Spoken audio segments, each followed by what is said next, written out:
Mga kapuso, Department of Education ginaduso ang pag-extend sang klase sa Sabado nga adlaw bilang parte sa pagpanghanda sa pagbalik sa daan nga school year sa masunod nga tuig. Samtang mga ginikanan may magkatuhay nga reaksyon. Ini ang gintutukan ni Zen Kilantang Sasa.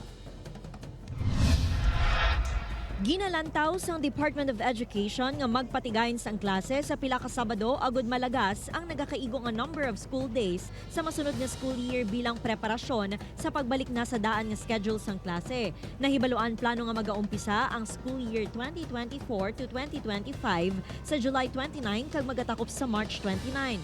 Samtang ang school year 2025 to 2026 magasugod sa Hunyo sa masunod nga tuig. Bangod sini ang minimum number of school days mapanubo sa 163 halin sa 183 days. Si Manang Rizalina nga may duha ka estudyante, pabor sa ginaduso sang DEPED agud madugangan ang kaalam sang iya mga bata. Ilabi na nga makapila na ka beses nga ginsuspende ang klase. Okay, malang na mama kay subong nga panahon bala ma'am. Ang kabataan kun wala klase, diri sila sa balay gagamit sila sang cellphone.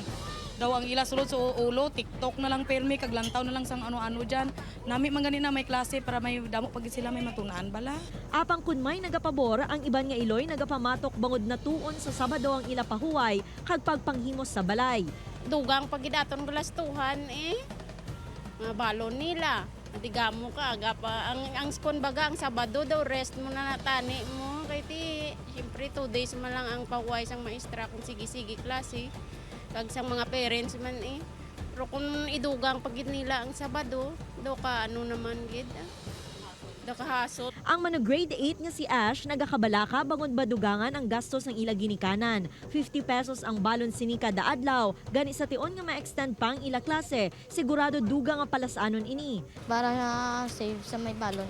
Ginpahayag sang DepEd nga magapatigayon pa sang konsultasyon sa mga stakeholder, lakip na mga manunudlo kag learners angot diri agud pamatian ang ilang mga suhestyon. Upod kay Cirilo Randuque, Zen Kilantang Sasa, One Western Visayas.